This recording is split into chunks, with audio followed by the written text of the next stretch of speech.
ada di program di PRL ini ya karena basicnya dari itu tadi. Bahkan dengan implementasi permen tadi, bagaimana ketika ada kepala daerah yang nakal, udah, karena di dalam ada pakar, pasti hatam pakar-pakar ininya, ada hukum apanya, ya Pak Dirjen ya. Pak Dirjen kita ini sebenarnya masih sangat muda loh. Makanya uban makin banyak. Ini tadi beliau karena main di pohon jambu jadi ada ketemu. Sebenarnya masih ngaco, muda. ini ngaco bener kalau itu. Ngobrol ala Indoposto ya, bukan ngaco yang gimana-gimana. Tapi luar biasa Pak Dirjen.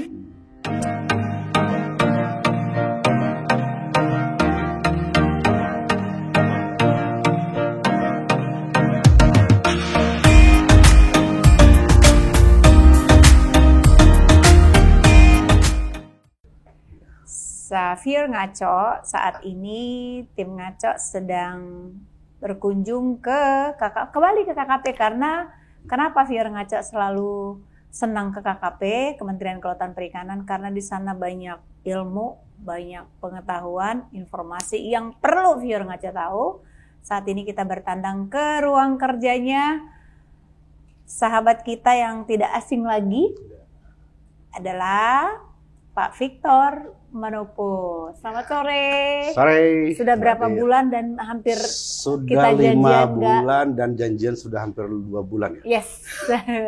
Tapi akhirnya kita lembur Fir Ngaco sekarang tengah 8. Karena kesibukan beliau kami menunggu 4 jam. Siap. Apa kabar Pak Ngaco Victor? bener. Iya, kabar baik.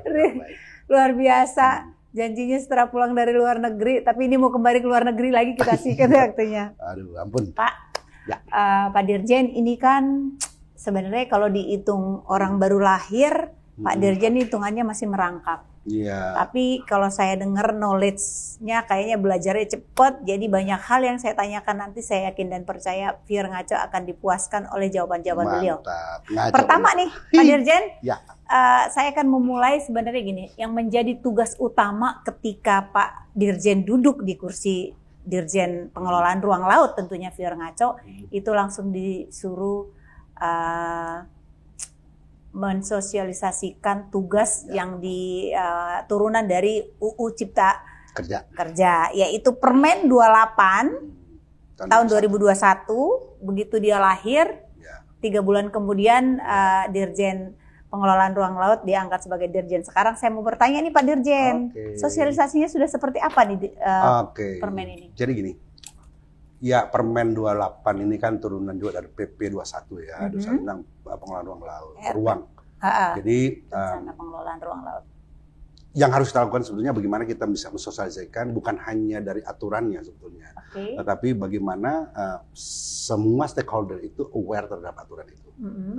Nah, dari mulai saya masuk sampai sekarang saya jujur saja jarang ketemu dengan namanya Pak Direktur Perencanaan Ruang Laut karena memang tugas dia mensosialisasikan itu. Setiap minggu dia harus jalan dan ketika dia melaksanakan pertemuan dengan apakah itu pemerintah daerah, pelaku usaha dan elemen masyarakat lain, salah tugasnya adalah mensosialisasikan itu. Sehingga dan itulah stakeholdernya ya. Tetap karena memang itu adalah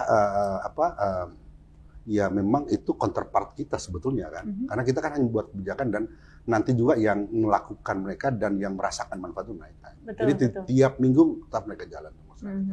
Sebenarnya lahirnya permen ini dasarnya apa sih Pak Dirjen? Ya tadi, kalau kita bicara, ya kebetulan saya latar belakangnya hukum, jadi ngerti bahwa permen ini di atasnya harus ada, dia mengacu kepada PP 21. PP 21 ini atasannya lagi tadi, Undang-Undang.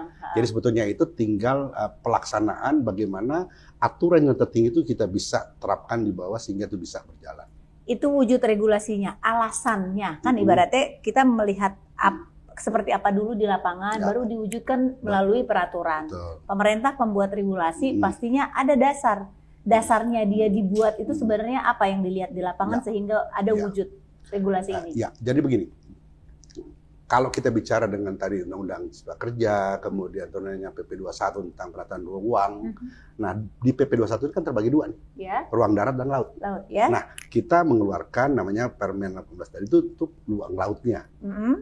tata caranya seperti apa, kemudian harus seperti apa, kemudian persyaratan seperti apa, bisnis proses yang harus dia ikuti sehingga keluarkan. Dan kita kan dengan ONCK itu di dalam PP5 juga kita tergantung juga dengan namanya kita menggunakan OSS kan. Jadi disitulah kita atur secara detail bagaimana pelaku usaha itu untuk mendapatkan izin dasar dari izin berusaha itu sendiri. Kalau saya mau asumsikan izin dasar PKPR itu, kalau bagi saya sekali bilang begini, itu ibarat KTP. Ketika dapat KTP, baru kita bikin SIM, kita bisa bikin paspor. Jadi izin PKPR itu izin dasar, kemudian setelah itu dia baru bisa melakukan proses perizinan yang lain, izin berusaha, izin AMDAL dan segalanya. Dasarnya dari KTP tadi, gitu ya. Oke. Nah, sebenarnya apakah implementasinya juga langsung dilakukan tahun ini? Karena ini kan hitungannya masih belum setahun. Sudah jalan, sampai sekarang juga mereka sudah jalan. Karena itu berarti sosialisasi langsung implementasi? Jalan, karena juga begini, secara simultan, karena dalam bawah PP 21 itu kan, ya tadi saya bilang, darat itu teman-teman ATR, kita di laut. Teman-teman ATR juga sama, simultan jalan. Jadi ini tetap berjalan sambil sosialisasi, kita juga mengguidance mereka seperti implementasi. Jalan. Gitu. Ya, kalau enggak kita nggak dapat PNBP dong. Iya, karena ada target. Yes. Oke. Nanti kita bicara target. Nah, berarti dari sosialisasi ini respon daerah yang sekarang kehilangan irisan kue, pasti tentunya ada. Reaksi selama ini yang lebih dominan ditemui oleh Pak Dirjen seperti apa? Ya, tadi itu. Jadi memang begini, memang ya karena saya latar belakangnya adalah latar regulasinya, jadi kita ikutin aturan yang sudah ada itu. Kenapa sampai diatur seperti itu, pasti kan ada reasonnya. Kenapa? Fakta di lapangan seperti apa, kenapa di dalam ONCK itu dia memangkas yang itu ada. Nah, dampak kepada daerah pasti ada. Pengurangan PAD yang mungkin ya. Nah, ini kan juga ada aturan-aturan lain juga yang nanti mensupport ke daerah. Contoh misalnya begini, hasil PNBP yang kita dapatkan dari perizinan kita berikan, itu pun akan kembali ke daerah. Kita kan pemerintah pusat nggak punya wilayah, nggak punya konstituen.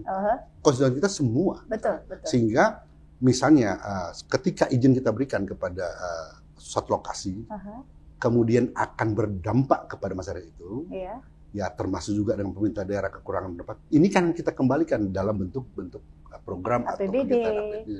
Itu seperti itu. Jadi apa yang kita dapatkan dari PNBP itu nanti akan kembali juga ke sana. Sehingga yang mungkin diharapkan itu jadi PAD dari daerah, kemudian dimensisihkan untuk kepentingan masyarakat dia. Nah, ini kita support kepada masyarakat langsung.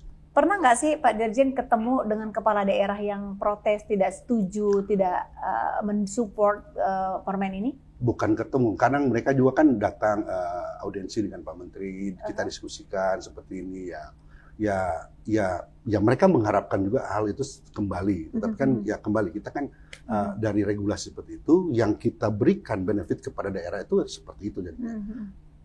Toh yang sama-sama jadi concern kita adalah masyarakat kan. Kebetulan masyarakat itu masyarakat di wilayah di mana kepala daerah itu ada. Tetapi kita kan toh yang kita dapatkan PBP ini kan kembali kepada masyarakat itu gitu. Dari Aceh sampai Papua. Gitu. Betul. Tapi ada nggak sih yang ditemukan kenapa regulasi ini muncul? Apakah karena memang pemerintah pusat tidak percaya kewenangannya tidak bisa dilaksanakan dengan baik oleh pemerintah daerah? Bukan gara-gara itu sebetulnya kalau saya melihat. Karena begini,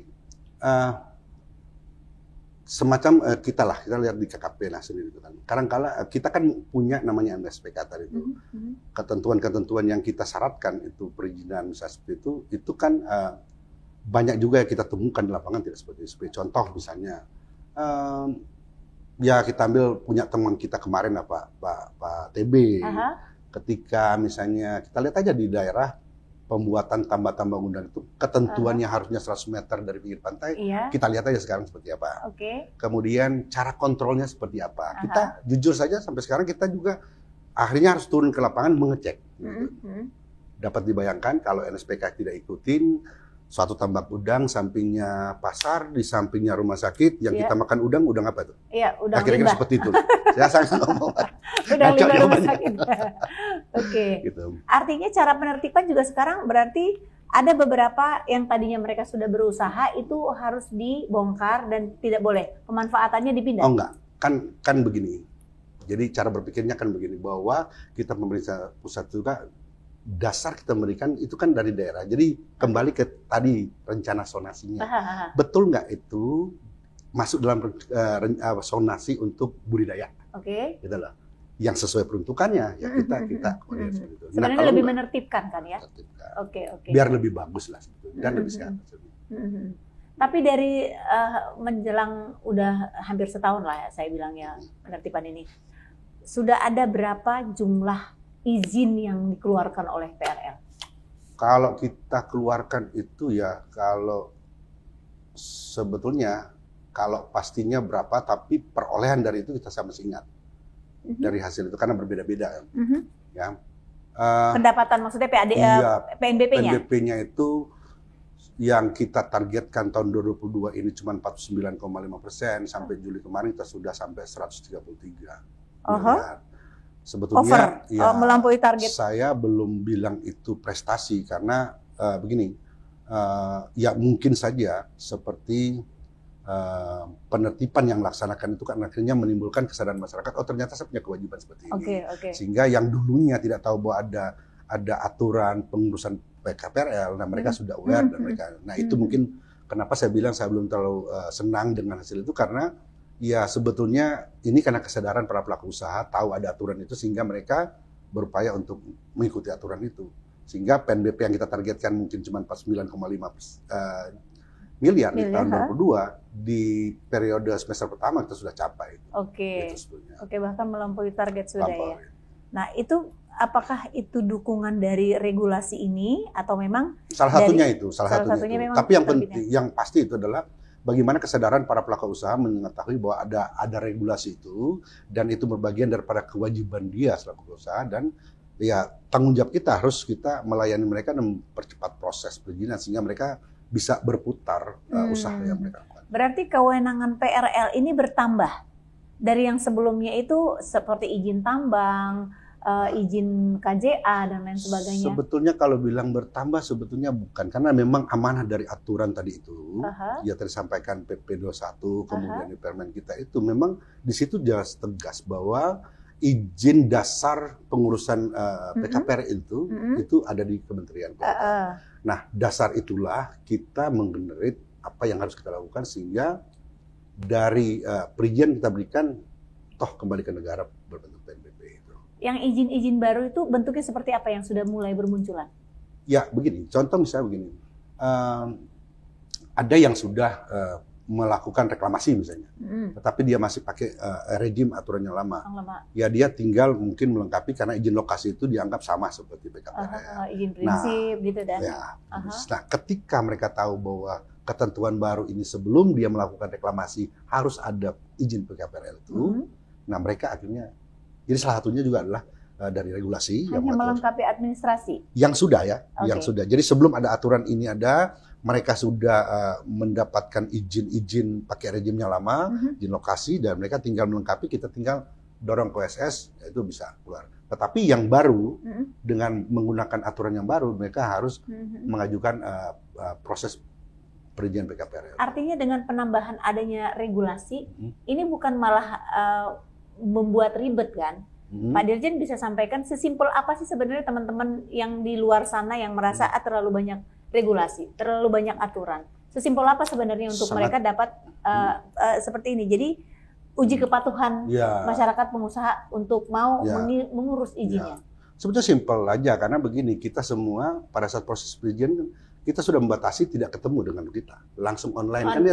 Dia tinggal submit ke OSS. Betul. Nanti dari sistem OSS itu menotifikasi ke kita, ya ada permohonan ini nih, kita kan cek sesuai nggak persyaratannya ini. Oke, lengkap, kita kembalikan lagi kepada OSS. Dan ya sudah, kalau selesai dia akan keluar. Dan ada ketentuannya itu, apabila dalam batas waktu tertentu kita tidak merespon notifikasi dari OSS, dengan sendirinya OSS bisa memberikan izin. Jadi kelalaian kita juga. Berapa lama itu? Kalau di kita PKPR 21 hari. 21 hari tidak, misalnya saya melakukan pengajuan izin. Ya, Ibu mengajukan kan OSS nih. Kemudian dari OSS notifikasi, KP, ini ada pengajuan izin gini. Kita lalai, tidak merespon itu. lewat 21 hari bisa langsung otomatis izin itu keluar. Dia keluar. Oh. Jadi bukan hanya pelaku usaha saja, tapi kita sendiri pun ya ada tanggung jawab yang harus kita lakukan di situ. Meskipun kelalaian itu termasuk kita tidak memverifikasi, oh ini tidak boleh izin kita ini. Tidak bisa melakukan verifikasi karena memang tahu tadi setelah dapat notifikasi kita tahu kita harus berbuat apa, melengkapi persyaratan itu, kemudian kewajiban kita merespon ke OSS. Setelah kita respon, oke, lengkap, OSS bisa keluarkan.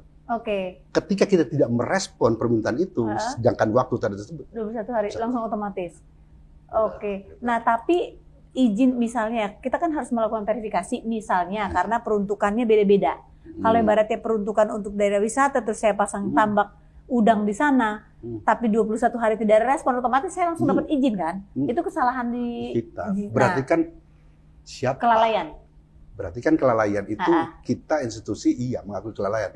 Tetapi kan yang melakukan kelalaian itu kan berarti oknum kan? Oke. Ya kan kita harus juga apakah lihat. akan diberikan punishment Ya, ketika jelas. melakukan seperti apa punishment? Jadi kalau reward dan punishment itu kan ya kita kan kerja dikasih tunkin kan dengan kerja karena prestasi kita. Iya, iya betul. Tetapi kalau kita melanggar, tunkin itu kan pasti dipotong. Tidak sesuai dengan apa job desk-nya sendiri. Langsung mencabut izin? Artinya begini, dari oknum itu ya, dari oknum juga pasti akan kena panis. Kerugian kita adalah ya tadi saya bilang izin keluar tanpa kita verifikasi, dampak yang dihasilkan oleh izin yang kita tidak verifikasi itu kan kita nggak bisa kontrol. Oke. Nah, artinya selama ini belum ada ketemu case yang seperti ini ya? Mudah-mudahan janganlah selama saya. Kan kita nggak bisa bilang ke oknum, jangan ya, zaman saya nggak bisa. Nah, itulah tugas kita, membuat suatu sistem kontrol. Yes. Gitu. Ya. Jadi jangan juga merasa hanya tanggung jawab saya pribadi, saya tidak diingatkan. Jadi betul. teamwork itu yang harus kita bangun. Betul. Kita bikin semacam SOP, jadi dia harus begini, stepping stone harus begini. Kalau enggak, kamu nanti begini, resikonya harus begini. Berarti ternyata di Permen 28 tahun 2021 ini hubungannya sangat erat juga ke RZWP3K itu. Ya. Nah, seperti apa sih sekarang perkembangan irisan pekerjaan ini? Ya, jadi gini, permohonan perizinan itu basically ada dari rencana zonasi tadi itu. Ya, saya sampaikan. Ketika pelaku usaha dia mengajukan, saya mau bikin contoh misalnya real estate di situ. Kita lihat rencana zonasi. Oh, ini bukan untuk peruntukan itu. Ini peruntukan untuk budidaya misalnya. Kita nggak bakal ngasih itu. Nah, kan orang bertanya, kenapa KKP nggak memberikan? Ini kan dari rencana zonasi kan dasarnya dari pemerintah daerah yang saya mau bikin di provinsi saya tuh. Ini untuk pariwisata, ini budidaya, gini-gini. Oke, kita pegang ini. Nah, ketika pelaku usaha itu mengajukan izin pariwisata di bukan zonanya, ya kita tidak kasih. Betul. Oke, artinya sekarang sudah mulai rampung ya, semua 34 provinsi ini sudah seperti apa? Sampai tahun ini kita sudah 28 rencana zonasi, masih ada 12 lagi yang berinteraksi. Harapan saya tahun ini selesai. Oke, itu ada target nggak sih ke daerah supaya mereka lebih cepat, lebih excited? Ya permasalahan sekarang itu adalah tadi saya bilang kan rencana zonasi kan datang dari daerah nih. Betul. Ya kita juga kan paham juga kesibukan mereka, kemudian mereka memetakkan ini harus dijadikan zona apa, zona ini kan juga yang tahu mereka. Betul. Sehingga waktu masing-masing daerah pasti berbeda-beda. Nah kita berharap waktu yang tersisa ini bisa segera diselesaikan, 12 yang tadi integrasi itu segera selesai sehingga baik daerah maupun pusat sudah tahu bahwa ini peruntukannya untuk apa. Ini untuk pertama sehingga bagi kami KKP kita sudah bisa melihat peta laut kita ini seperti apa. Ketika mereka mengajukan itu kan melibatkan ahli kan. Ya. Nah, apakah tim dari KKP juga ikut dalam bagian itu? Kita ikut mengawal itu. Integrasi ini kita juga. Ya satu lagi, salah satu koordinator Pak Zuhar itu nggak ketemu-temu saya karena dia rapat. Ya, tapi itulah kembali ke tanggung jawab kita bagaimana kita menyelesaikan tugas yang diberikan atau tanggung jawab tadi itu dari undang-undang kita harus menyelesaikan tugas itu. Dari ngelihat capaian yang sekarang, Pak Dirjen, apakah ditantang misalnya target sekian gitu, ada di dalam pikiran oke, kalau nanti semua sosialisasi sudah berjalan dengan baik. pemerintah daerah pun sudah aware dengan regulasi kebijakan ini. Kira-kira target PNBP dari PRL ini kira-kira bisa berapa ya? Kalau saya sih begini, saya balik gitu. Pak Menteri kan sudah men-state bahwa target kita tuh 12 triliun di 2024. Mungkin Mbak ada dengar kan? Ini bukan ngaco, ini benar.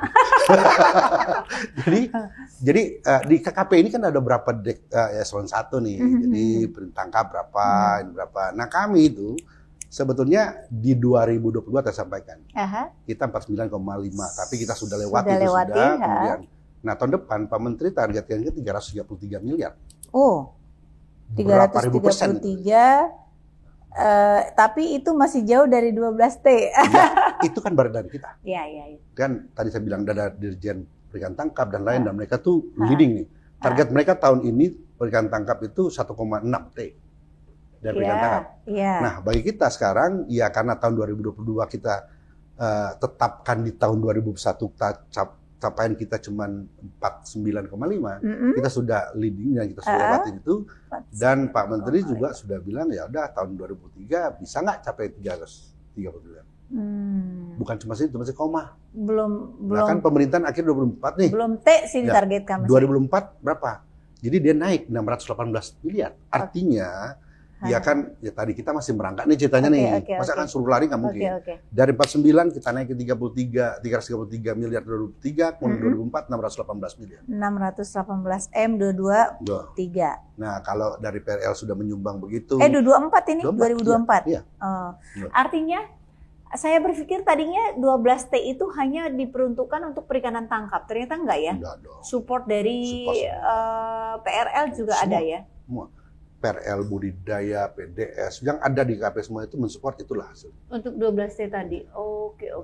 Karena kalau di sektor budidaya mungkin karena kecil, mereka kan lebih sebetulnya ke divisa. Sebetulnya kalau kita hitung-hitungan, kan nanti program Pak Menteri tadi penangkap ikan di laut itu akan makin. Jadi saya lihat juga di luar negeri itu, ketika jumlah nelayan makin kurang, dia beralih profesi menjadi pembudidaya ikan, itu berhasil. Ya. Artinya dia membawa nelayan di laut menjadi pembudidaya.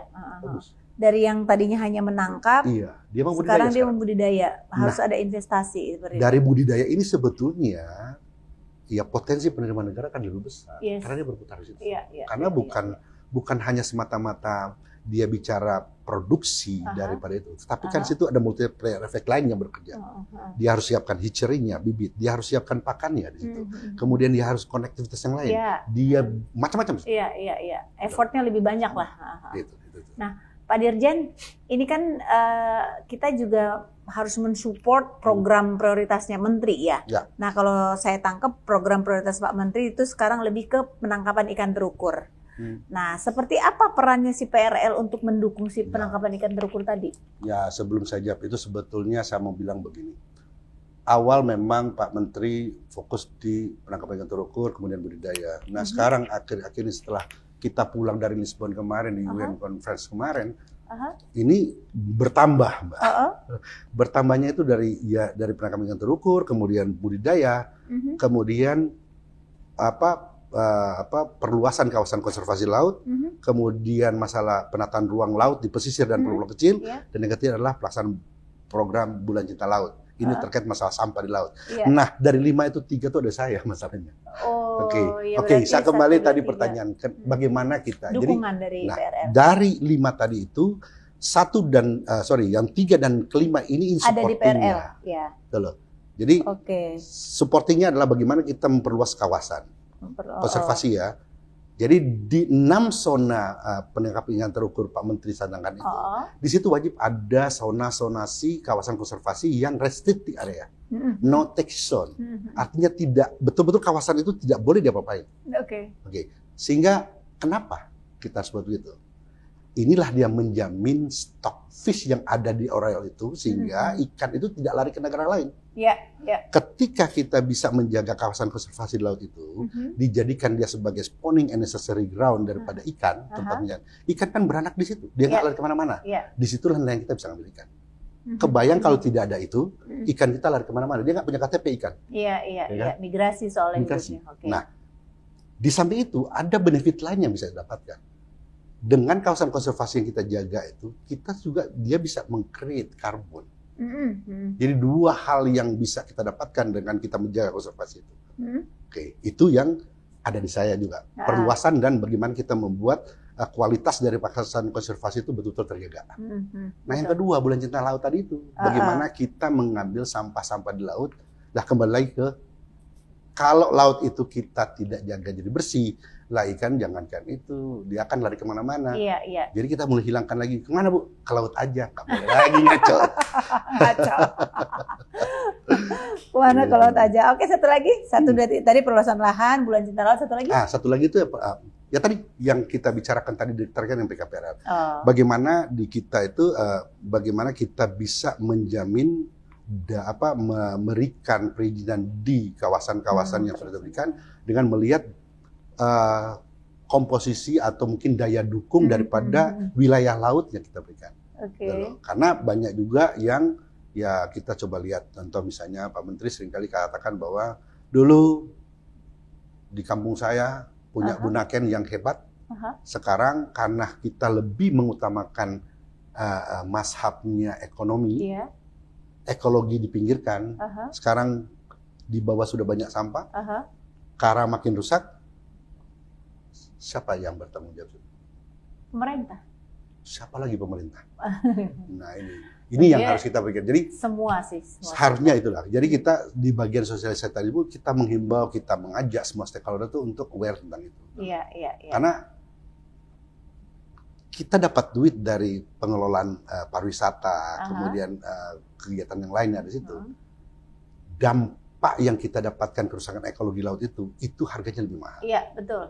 Nah, kita lihat aja seimbang nggak yang kita dapatkan dari sini kita keluarkan. Bukan sekarang, nanti 5-10 tahun ke depan gitu ya. Karena pemulihan itu nggak singkat, butuh puluhan dan bisa ratusan tahun. Karang itu perbedaan 1 derajat saja itu bisa mati. Kebayang kalau kita misalnya biarkan para wisatawan itu dia ngejek karang, kemudian dia karena mau selfie-selfiean di mana sampai. Nah ini yang harus termasuk kita. Itu juga diatur ya berarti. Itu termasuk di PP 28 2021 tadi. Kita masuk di kawasan konservasi.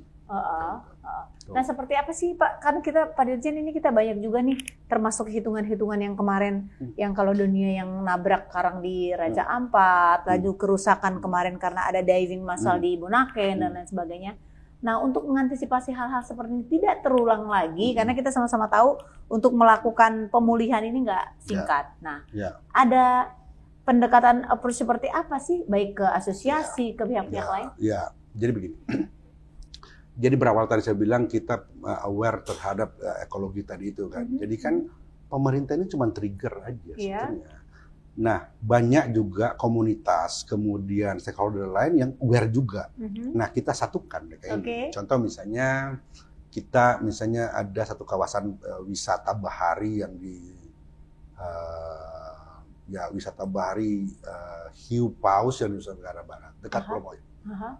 Ya, kita kerjasama dengan NGO ya untuk kalau kita memberikan bantuan itu kan cuma trigger, tetapi mungkin NGO itu memberikan sosialisasi, mengajak komunitas-komunitas yang cinta tentang laut itu biar sama-sama bisa merawat laut. Kemudian kita mungkin di dalam konteks wisata baru tadi itu yang dijual oleh pelaku usaha itu bukan hanya lu ngedive lihat di bawah, enggak. Kita juga ajak dia bagaimana kita kita membuat karang-karang buatan misalnya. Itu bagian daripada paket-paket itu. Jadi hal-hal seperti itu kan kita bisa combine. Selain kita berwisata, kita sudah menjaga ekologi di laut, fun, selesai. Dia bayar. Duit dapat, ekologi tetap terjaga. Betul. Sustainability tetap ya. Artinya, tapi pendekatannya sekarang itu karena terlalu banyak yang rusak, berarti pertumbuhan ekonomi ini tetap jalan, tapi lebih ke sustainable yang lebih di ini ya. Ini ada kisah nyata sebenarnya Pak Dirjen, karena memang sudah ada regulasi yang mengatur dan PRL sebagai komandannya. Saya melihat banyak pulau-pulau kita itu yang sekarang menjadi private island. dan mayoritas mereka itu asing dan hampir semua ini di-backingi oleh aparat dan petinggi pejabat oknum ya. Artinya Ngaco saja. nah, gimana cara PRL untuk membuat ini semuanya menjadi, apakah memang masih setuju ada private island, apakah di Indonesia ini berlaku open access atau seperti apa pendapatnya? Saya belum pernah baca aturan yang bisa membolehkan itu jadi private. Tapi nyatanya banyak private island di Indonesia. Sebetulnya kan karena kita lihat yang tinggal situ cuma mereka. Padahal itu penguasaan itu tidak, itu semua penguasaan negara loh.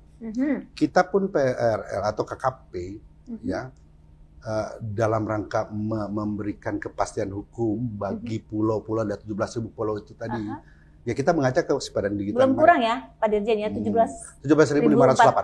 44 sekian dulu. 17.508. Berarti ada yang timbul lagi ya, atau pencatatannya? Ya, kadang-kadang kan begini, ada yang kita belum tercapture dan itu belum kita usulkan ke PBB. Ya, jadi kan jadi harus tunggu. Sekarang berapa Pak Dirjen totalnya? 17.508. 17.508. Ya. Oke, jadi, hafal beliau. Ya harus hafal dong, nanti ditanya. Dirjen PRL. Nanti takut dikasih pertanyaan ngaco. Oke, jadi kembali tadi tuh. Jadi saya mau ingin jelaskan begini. Jadi tidak ada sebetulnya regulasi yang menyatakan bahwa orang asing atau siapapun dia menguasai itu. Nah, kita pun sendiri berupaya bagaimana kita mensertifikasi pulau-pulau kecil itu. Kita belajar dari lepasnya sipadan ini kita. Ya, ketika kita nggak punya dokumentasi bahwa itu betul-betul punya kita. Oleh karena itu target kita ada 54 pulau-pulau kecil terluar itu yang kita dan sudah semua kita sertifikasi. Artinya di situ legalitas formal itu punya negara kita.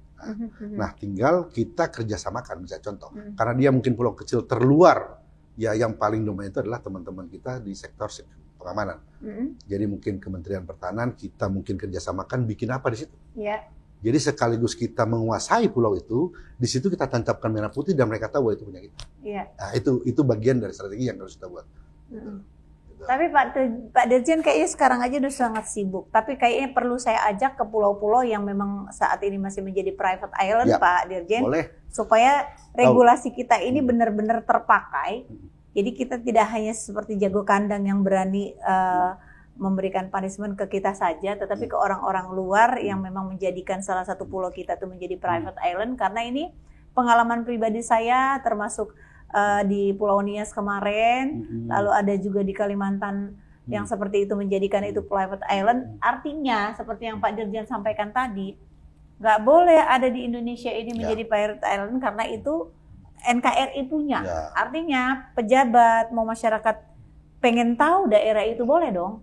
Nah, tapi ya nyatanya terjadi, saya nggak tahu seperti apa pendapat Pak Dirjen dengan adanya daerah yang menjadi private island, seperti apa nanti kalau ibaratnya itu didapati di lapangan? Kira-kira akan karena begini aja, itu kan kita kembali ke regulasinya. Karena memang tidak ada begitu, ya mungkin persepsi mereka karena ya hanya mereka di pulau itu, mereka anggap ya mereka mengamankan diri mereka sendiri seolah-olah di private.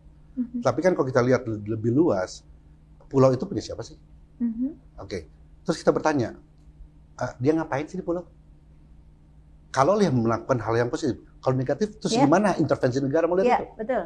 Betul. Ya kebetulan saya latar belakang polisi. Kalau ada kejadian, taruhlah misalnya di dalam pulau itu, di penghuni itu mati dibunuh orang, masa polisi nggak bisa masuk? Nah seperti itulah mungkin logikanya. Jadi memang sebetulnya itu hak negara yang memang harus intervensi aparat negara bisa masuk. Tapi hampir dominan yang selalu dibuat private island itu menjual wisata, Pak Dirjen, karena di sana itu ada private jet yang masuk, jadi mereka jualan itu ke luar negeri baik online. Nah, Pak Dirjen tentunya sudah mendengar informasi seperti itu. Jadi, dan banyak juga yang komplain, misalnya ada juga yang masuk ke saya sama gini, dijual pulau segini dengan harga sekian kan? Nah itu sudah berulang kali dan kita sudah cross check memang nggak benar. Itu hanya isu saja. Ya sama seperti saya mau jualin barang gitu di Shopee tapi barangnya nggak ada sebenarnya. Saya cuma pengen masuk gitu. Kita cross check benar. Oke. Gitu ya Pak Dirjen ya. Tapi saya melihat ya kita perlu sama-sama ke lapangan ya Pak Dirjen ya, supaya saya diajak nih. Saya belum tahu apakah di PP 2821 ini termasuk mengatur itu. Tidak, itu diatur di Undang-Undang 1 nomor 14 tentang pulau-pulau kecil keluar. Oh iya, Ya. tapi itu undang-undang lama kan? No, Undang-Undang 27, kemudian revisi dengan Undang-Undang 1 2014. Iya, 2014 kemarin itu. Maksudnya yang kekinian belum ada ya? Belum ada, sampai saat ini belum ada. Termasuk mengatur Taman Nasional Laut. Kalau taman kan ada di kita, sehingga banyak juga yang kita sudah berikan konservasi taman ya. Kawasan konservasi laut. Kalau taman itu lebih, ya itu penamaan kan? Iya. Taman konservasi laut. Iya. Ya, kita juga ada juga yang punya daerah. Itu prosesnya daerah mengusulkan untuk di daerah dia mohon persetujuan Pak Menteri ditetapkan sebagai kawasan konservasi. Nah, sejauh ini dari yang kita bahas tadi, yang menjadi prioritinya si PRL sebenarnya yang mana? Ya, tadi saya bilang 3 yang ditugaskan. Ya, kita kan harus berarti mensukseskan program tadi itu. Itu Menteri harus selaras ya ke sana ya. Masa Pak Menteri kesini kita kesini enggak, kan? Maksudnya jadi, yang menjadi prioritinya di 3 ini tadi memperluas Bulan Cinta Laut. Ini simultan. Karena begini, ketika kita bicara masalah menjaga konservasi di laut itu, konservasi ini kan harus juga clean. Betul. Nah, ini kaitannya dengan tadi tuh. Bagaimana kita bisa memprotek sampah itu jangan masuk ke laut dong. Betul. Jadi kan simultan nih. Betul. Nah, ketika ini sudah jalan, misalnya sampah laut itu kita bisa reduce, kan ada Perpres 83. Jadi ada target kita 70% sampah laut itu harus kurang 70% sampai 2025. Nah, itu kita harus. Nah, kebetulan di sektor 3-nya itu di tanggung jawab di Kementerian KKP. Jadi pendistribusian sampah di pesisir dan laut itu di kita. Iya. Nah, ketika sampah laut kita bisa reduce, menguranginya, kemudian konservasi laut ini semakin kualitas makin bagus, ikan makin banyak di situ. Nah, baru kita bisa betul-betul memetakan, oh ini untuk zonasi untuk lo bisa ngambil ikan situ, oh lo bisa bangun ini di sini. Kalau enggak kita susah. Pak Dirjen, sepakat nggak sih kalau Indonesia itu penyumbang sampah terbesar nomor 2 di dunia? Kalau saya nggak setuju loh. Ya bilang siapa ya? Katanya si asing. Asing tuh siapa? Saya juga nggak ngerti. Tetapi pastinya begini. Ya ini kita share juga, kebetulan pengalaman kemarin ikut mendampingi Pak Menteri di Lisbon. Dan kita juga mengintervensi di sana. Bahwa banyak statement-statement luar negeri juga enggak. Yang kayaknya terlalu menekan Indonesia. Dan di forum itu, yang saya ikuti, nama di sana, banyak negara hanya menyampaikan, saya berkomitmen untuk menjaga laut. Tetapi Pak Menteri kita kemarin justru menyatakan, ini loh, action concrete yang sudah dilakukan mereka. Salah satunya adalah Bulan Cinta Laut. Jadi bagaimana kita membersihkan laut, mengambil sampah di laut. Ini adalah bukti nyata bahwa kita bukan cuma aware, tapi kita sudah action. Gitu. Nah itu. Sehingga setelah itu banyak negara yang pingin coba bagaimana sih? Seperti apa yang dilakukan? Yang kita lakukan. Ya kita sampaikan seperti ini loh. Seperti ini. Artinya kenapa saya ulas ini Pak Dirjen? Supaya kita bisa mengcounter berita, jangan mentang-mentang berita dari luar negeri terus kita percaya, lalu kita underestimate buat negara sendiri. Nah dari program Bulan Cinta Laut ini nanti kan ada data-database tuh, berapa yang di-recycle, berapa temuan, dan berapa sebenarnya debit sampah di laut sana, dan apakah memang dihasilkan dari Indonesia, namanya di laut kan, dari mana aja. Nah, berarti bergiat di Bulan Cinta Laut ini akan seperti apa effortnya dilakukan? Jadi gini, kan pemahaman banyak orang apa sih Bulan Cinta Laut sebetulnya itu. Jadi secara garis besarnya begini, di dalam setahun itu adalah kita sisihkan 1 bulan, ya kita tidak mengambil sampah, tidak mengambil ikan di laut, tapi kita mengambil khusus ngambil sampah di laut. Orang kan bertanya kapan itu bulan apa saja kan? Kita dari Aceh sampai Papua ini kan kita nggak tahu ombaknya di bulan apa. Ya artinya di dalam setahun itu ada 1 bulan mereka untuk mengambil sampah laut. Nah tujuannya itu adalah setelah kita ambil sampah laut itu kan dibawa pulang ke laut. Nah seberapa banyak yang diambil itu dihargakan dengan harga ikan terendah lah di situ. Contoh misalnya kalau 1 kilo juga ikan harganya 20.000. 20.000 per kilo. Ya, nanti sampahnya dikiloin per kilo 20.000. Itu kalau kita jadikan rupiah ya.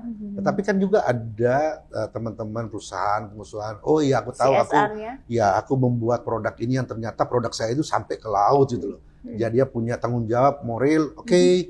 Saya ambil lagi sampah yang kamu buang ke laut itu, saya berikan apa buat kamu. Ya contoh misalnya kemarin kita laksanakan bulan cendana laut di Jembrana, Bali kemarin, bulan Indosat, dia ternyata ya punya semacam vending mesin lah. Lu masukin ini dapat pulsa berapa, kan gitu. Ada juga saya lihat yang Aqua dengan Alfamart, dia mungkin dapat voucher. Nah ini kan ya siapa tahu teman-teman mungkin dari Pertamina misalnya kan, dia ikut bergabung, kemudian karena nelayan juga ini membutuhkan solar untuk melaut, lu dapat sampah, gua kasih lah 0,5 liter solar atau apalah gitu. Jadi ada gimmick-gimmick yang menarik ya Pak Dirjen ya. Nah dan saya tambahkan begini, Pak. Ternyata yang aware terhadap bagaimana sampah itu banyak banget. Saya kemarin ikut rapat di Kementerian dengan Menko Marves. Ternyata teman-teman Kelaka dia punya data bahwa ternyata kita punya kurang lebih 144 sociopreneur.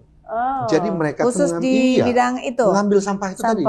Ya karena mereka mungkin sudah punya network. Jadi akan timbul sirkular ekonomi di situ ketika sampah datang, ini ambil menjadi produk apa turunannya atau mungkin dia bisa menjadi produk apa. Jadi itu berputar di situ. Berarti yang sudah dilibatkan oleh teman-teman dari PRL sekarang untuk menyukseskan Bulan Cinta Laut ini pihak-pihak mana saja? Ini selain konsepnya, nelayan, ini konsepnya. Jadi gini, jadi karena kita kelautan dan perikanan, jadi pemeran utama nelayan kan. Pasti. Ya, kita bagaimana mereka menjaga lautnya sehingga mereka bisa dapatkan ikan itu. Nah, tapi untuk mensupport kegiatan ini kan perlu juga kita dukungan dari kementerian-kementerian lain. Ya, contoh LHK punya ini dan memang mereka selaku ketua untuk masalah pengurangan sampah laut. Perpres 83 tadi itu. Nah, kemudian kementerian yang lain, kemudian apa supportnya? Mungkin dari aspek regulasi beliau yang mungkin belum tercantum. Misalnya kapal laut kamu mau berlayar minimal punya tong sampah 5, misalnya gitu. Itu kan sudah mengurangi sebetulnya. Resiko mereka mungkin di sini buang ke laut, ada tong sampah gitu. Nah, ini konsepnya memang kita dalam rangka kita kick off nanti bulan Oktober ini kita masih rancang. Kementerian, kemudian stakeholder, mitra pemerintah daerah, LSM itu kita akan coba apa sih kamu kontribusi gitu. Sehingga ini menjadi suatu gerakan nasional lah, sesuai amanah Perpres 83 tadi itu. Komunitas, sekolah-sekolah, university gitu ya. Kita kan punya berapa banyak sekolah di BRSDM di daerah. Itu pasti akan dilibatkan. Kita punya sekolah sekolah yang ada yang kita bina di daerah juga. Ya kita bisa libatkan mereka semua. Artinya ini menjadi program berkelanjutan, berkesinambungan, karena melibatkan juga sekolah-sekolah. Bahkan kalau perlu memang di sekolah yang di bawah KKP sendiri, itu ada program wajib. Seperti itu kali Pak Dirjen ya. Kalau bisa juga itu jadi ekstrakurikuler daripada sekolah-sekolah, atau mungkin jadi muatan lokal di daerah, sehingga akan sangat bermanfaat ketika misalnya, kalau kita ini kan sudah menghafalnya susah kan? Tapi kalau Pak Dirjen kayaknya enggak. Kebayang enggak kita membuang sampah? Kemudian kita ditegur bukan oleh teman, tapi yang tegur anak kita sendiri. Pak, Ma, kan nggak boleh. Ngena banget itu. Ngena banget kita kan. Nah itu jangan bikin ngaco, dia harus tahu. Jadi sebetulnya kita anak-anak biar dia dari awal tahu bahwa buang sampah ke laut tidak boleh. Kita harus menjadikan laut itu bukan halaman belakang lagi sekarang. Udah halaman depan dong. Berarti nggak negatif dong Pak Dirjen kalau bilang ke laut aja. Berwisata ke laut aja. Nah berarti awareness-nya harus dibangun. Harus bangun kan, tergantung gimana kita menggugah mereka. Yang dimaksudnya itu konotasi positif atau negatif dong. Harus lebih positif kalau dong. Dia bilang, terus gimana sampahnya? Ke laut aja, salah. Harus gitu dong. Yang ke laut itu adalah gimana kita melihat laut kita lebih baik. Mau wisata kemana? Ke laut. Ke laut aja. Lucu. Ini Pak Dirjen PRL mentang-mentang ngurusin laut, promosi triggernya ke laut aja. Gitu. Kita harus ke laut. Lihat laut kita ini karena dengan kita membuat laut itu biru, kita lihat di mana laut biru, kita lihat langit pasti biru. Di atas langit biru itu berarti peace, damai, kita akan hidup dan sehat. Kan Pak Dirjen ini dari Sulawesi Utara. Pernah nggak ketemu ikan yang di dalam perutnya plastik? Pernah. Tuh kan? Saya dulu tuh tinggal pinggir pantai. Jadi ketika SMA itu ya setelah sekolah sore kan jam 4 jam 5 tuh diajak sama paman, dah kita ngelaut. Ngambil ikan, di sana kan ikan tude kan. Iya tude. Ya, jadi dapat ikan yang lain juga ada juga sih. Berarti memang Bapak tuh Pak Dirjen tuh udah dari hulunya dulu juga laut ya. Asin ya. Akhirnya pelabuhan terakhirnya juga berkarir ternyata nggak jauh-jauh dari laut. Mungkin ya. Iya. Apa dulu pernah didoain gitu? Karena nggak nyangka dari kepolisian tiba-tiba larinya berjambat. Nah, kalau saya melihat begini, ternyata kita tuh masing-masing sudah punya garis tangan, buku catatan masing-masing. Okay. Bukan buku catatan si Boy, ngaco soalnya. Jadi setiap kita pribadi itu sudah kita tahu, yang tahu adalah Yang Maha Kuasa. Lo harus begini, tahun begini kamu akan begini. Dan kita, ya kalau saya sih mengambil, udah itu sudah ketetapan Yang Maha Kuasa, kita ikutin aja. Nggak usah kita bantah, nggak usah kita langgar, sudah. Rezeki nggak bakalan lari kemana, ilmu nggak bakalan dicuri orang, dan yang pasti kamu pasti akan punya networking yang bisa menambah. Iya. Tapi nggak pikir orang sekolah Akmil, terus tiba-tiba sekarang jadi dirian PRL. Nggak pernah kan? Karena saya berpikir kan, ya mungkin disinilah rezeki saya mendapatkan ilmu, networking. Lo bayangin loh, di sini tuh dokternya banyak. Jadi kadang-kala saya bilang mereka, kamu tuh sudah memberikan sesuatu misalnya, tapi kamu tidak pernah kekurangan. Caranya kita diskusi seperti ini. Iya. Apa sih ini? Ketika mereka diskusi, itu kenapa? Transfer knowledge. Iya. Inilah namanya ya, memberi tapi tidak akan pernah kekurangan, termasuk menularkan ilmu ya. Sangat luar biasa sebenarnya. Pak Dirjen sebenarnya S2-nya apa sih? Saya hukum kan? Ya itu. Jadi ya tapi sebetulnya kalau di akademisi kan terbagi tuh eksaknya itu adalah eksak IPA kan. Kalau sebetulnya eksaknya IPS apa sih? Ya hukum. Iya. Hukum pidana lagi. Jadi tidak ada abu-abu, hitam putih. Iya, betul.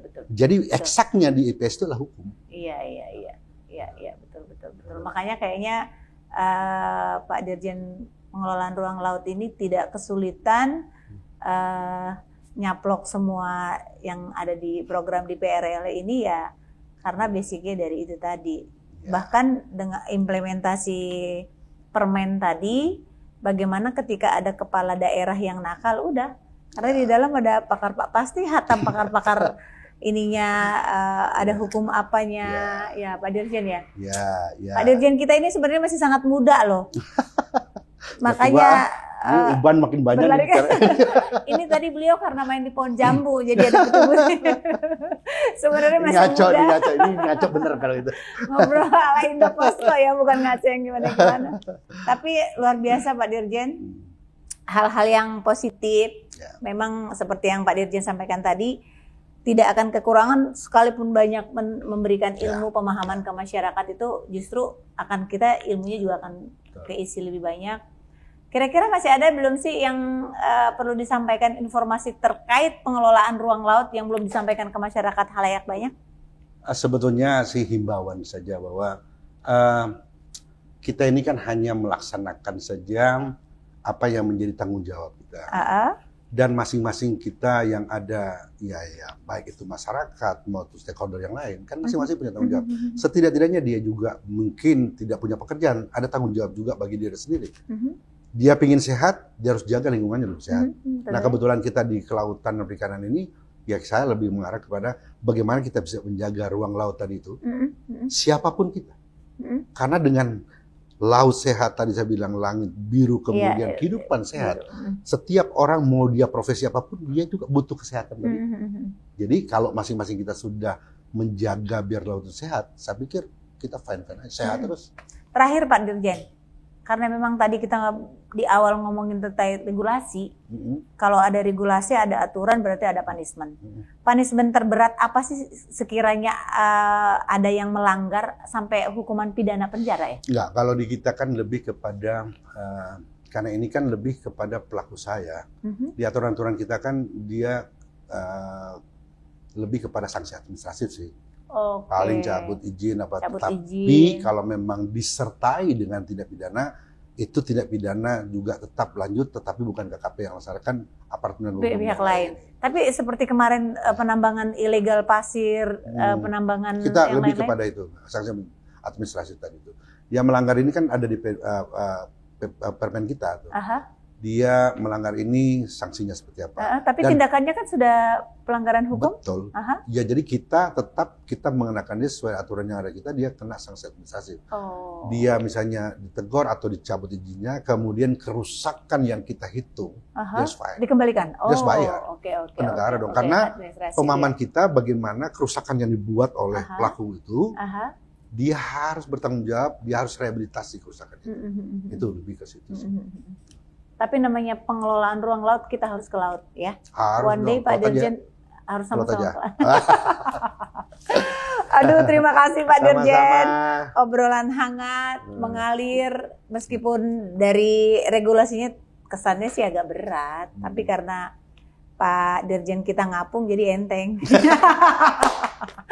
Pak Dirjen, thank you banget. Sama-sama, Mbak. Informasi yang luar biasa. Fier Ngaco, seperti itu percakapan kita tadi dengan Pak Victor Gustaf Manopo, salah satu dirjen termuda dan terbaik saat ini yang pernah saya kenal di pengelolaan ruang laut. Nggak rugi bicara sama beliau dan nggak rugi juga baru dari Lisbon. Karena informasi yang didapat begitu banyak. Oleh-olehnya ini, apa yang kita sampaikan saat ini itu menjadi oleh-oleh termanis untuk Fier Ngaco. Semoga ilmunya bermanfaat. Amin. Sampai ketemu Pak, sukses selalu. Amin. Makasih banyak Pak. Jangan lupa subscribe, like, komen, dan share Indo Posko Channel.